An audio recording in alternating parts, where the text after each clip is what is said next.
¿Necesitas merch oficial de tus bandas favoritas? Entonces entra a House of Gods. Con cada compra que hagas en este sitio apoyás directo a las bandas y aportás para mejorar la calidad de vida de muchos animales sin hogar de América Latina, debido a sus donaciones periódicas a diferentes organizaciones de rescate y esterilización animal. House of Gods, envíos a toda Latinoamérica. Escuchá Anticolor en Spotify, iTunes y YouTube. Próximamente publican su segundo álbum Reanimation, solo en sus plataformas y en Over Music. Ulver, tal vez los Metallica del black metal, en el sentido de que sus propios fans no pueden superar sus primeros álbumes y hasta el día de hoy, a pesar de que los siguen consumiendo, los crucifican por su cambio de estilo como si fuese el fin del mundo. Nacida en Oslo, Noruega, y con 13 discos publicados, Ulver desarrolló un estilo musical fluido y cada vez más ecléctico, mezclando géneros como el rock experimental, el ambient, la electrónica, el trip hop, la música progresiva y lo sinfónico en su sonido, lo cual los convirtió en una de las bandas más exitosas de Noruega a nivel internacional y le permitió al líder de la banda trabajar con las bandas más grandes del black metal. Así que en el día de hoy, para conocer más este proyecto, acá te traemos 8 curiosidades sobre Ulver. Espero de verdad que las disfrutes. Curiosidad número 1.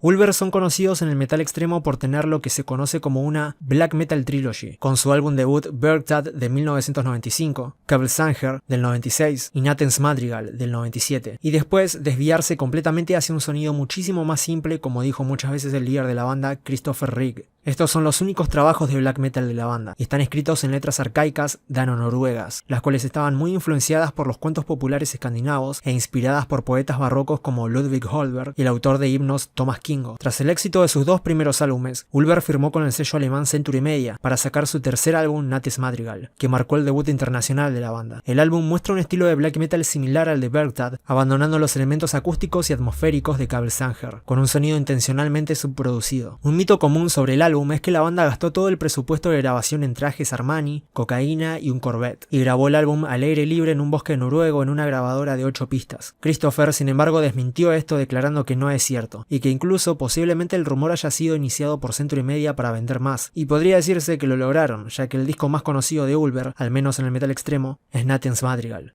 Curiosidad número 2.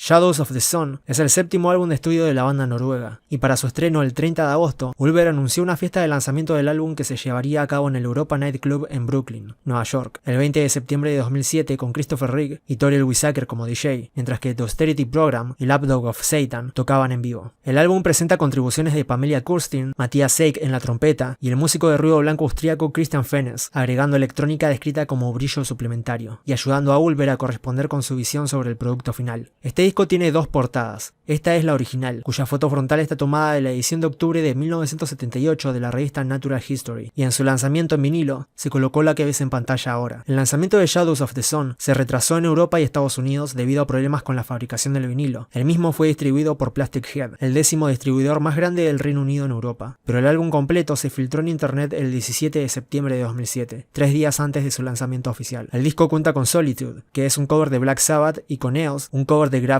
de la banda sonora de la película noruega 1. Además, A Song of Liberty es un tema en donde participan Isan, Samot y Fenris. La canción termina en el minuto 5:34 y una pista oculta titulada Chorus comienza en el minuto 25:36. Este es el primer álbum sin la aparición de Håvard Jørgensen, miembro de tiempo completo en los primeros 4 álbumes de Ulver e invitado en los 2 últimos. En febrero de 2008, el álbum ganó el premio Oslo Awards al álbum del año 2007 y también fue votado como el mejor álbum de 2007 en el sitio web Sonic Frontiers. Curiosidad número 3.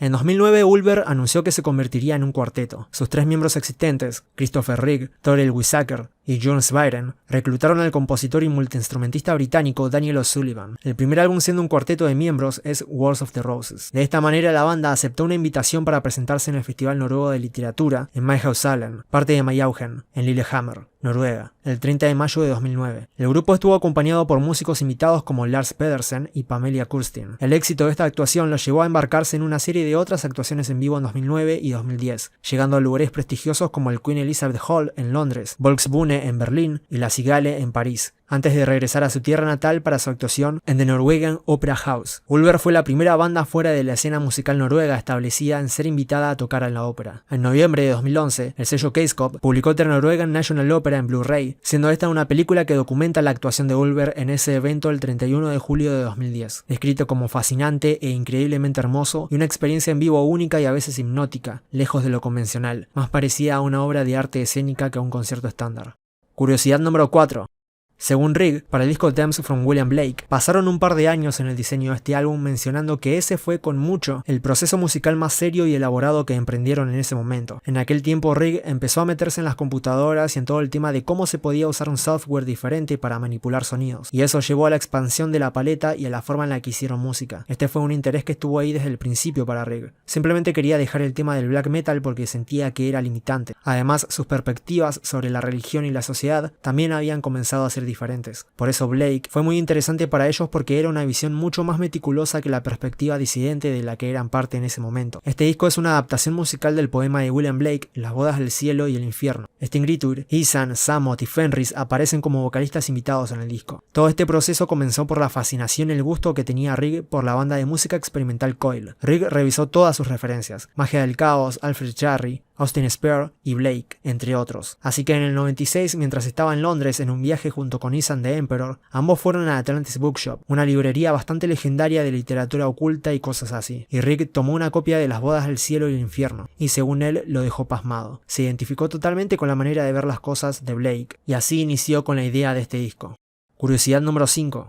Ulver fue comisionado en 2012 por Tromsø Kulturhus, la Casa de la Cultura en Noruega, en cooperación con la institución cultural Arctic Opera and Philharmonic Orchestra, para componer e interpretar una misa, con ayuda y consejos adicionales del compositor Martin Romberg y de los compositores y músicos contemporáneos Ole Henrik Moe y Kari Runekleiv. Se compuso Messe, donde se incluyeron a los 21 miembros de la Orquesta de Cámara de Tromsø. Pero esta no sería la única colaboración que Ulver tuvo con una institución. En enero de 2014, Ulver colaboró con el Teatro Nacional de Noruega, proporcionando la banda sonora de Demon 2014, traducido como Demons 2014, basada en un texto de Geir Gulliksen, a su vez, libremente basada en la novela de Dostoyevsky Demons, también conocida como The Possessed, y la obra se estrenó el 8 de febrero de 2014.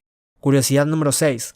Childhood's End, o El fin de la infancia, es un álbum recopilatorio de covers de castañas psicodélicas de los 60. Producido por Ulver, el álbum fue grabado en vivo en Crystal Canyon Studios, en Oslo, en tan solo 2 sesiones, una en otoño de 2008 y otra en verano de 2011, y publicado en mayo de 2012 en Chester Records. El álbum es una reinterpretación de la psicodelia de la década de 1960, en su mayoría oscura, concebida por Ulver como una reflexión sobre la inocencia perdida. El mismo incluye versiones de canciones de bandas como The Pretty Things, The Bears, Bonnie Well's Music Machine, We the People, Jefferson Airplane, Gandalf, The Dirted Fleur de Elevators, The Trogs, The Left Banke, The View Brummels, Common People, Music Emporium, Kurt Wetcher, The Fleur de Lis y los Estados Unidos de América. Rigg pasó un tiempo considerable indagando para encontrar las canciones correctas para hacer su versión. La portada presenta una fotografía de Juan Van Damme de Panty King Punk, huyendo de un ataque con napalm por parte de la Fuerza Aérea de la República de Vietnam en 1972. El líder Christopher Rigg explicó que Childhood's End era uno de esos proyectos que había tenido la intención de hacer durante algún tiempo. Cuando tenía 20 años me encontré sin cosas nuevas que me gustaran. No fue hasta finales de los 90 cuando descubrí una verdadera fascinación por la música psicodélica e incluso progresiva. Fue entonces cuando la música de los años 60 y 70 realmente se afianzó y desde entonces me ha gustado más y más. Escucho más material de esa época que música moderna. Crecí con padres que todavía escuchaban música de la época, por lo que influyó en mi infancia, y desde entonces se ha convertido en un tipo de fetiche geek cada vez mayor. Mi sensación es que el conocimiento de la mayoría de la gente se limita a The Doors. The Doors eran geniales, pero estaban pasando muchas otras cosas en el under, discos que se perdieron y no obtuvieron el reconocimiento que merecían, en mi opinión. Deseamos ser embajadores de las cosas que amamos y esperamos poder abrir algunas puertas con el disco. Curiosidad número 7.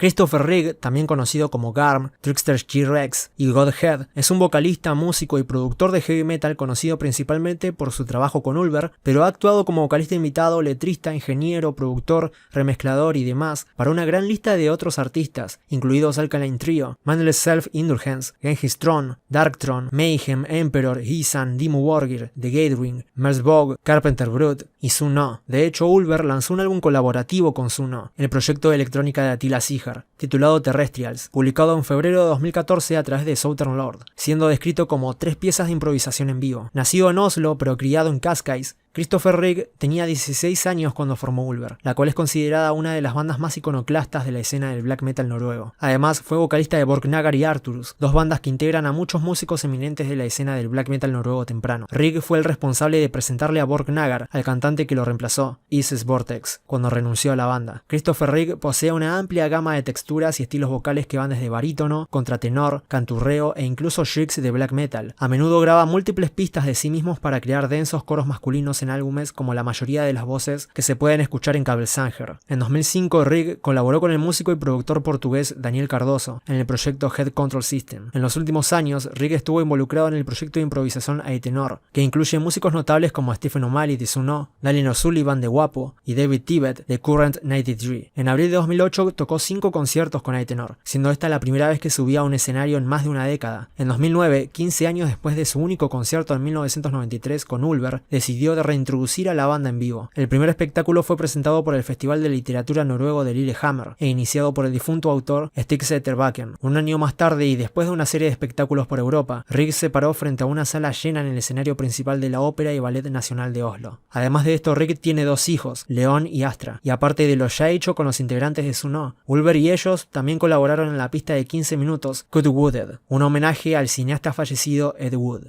Curiosidad número 8.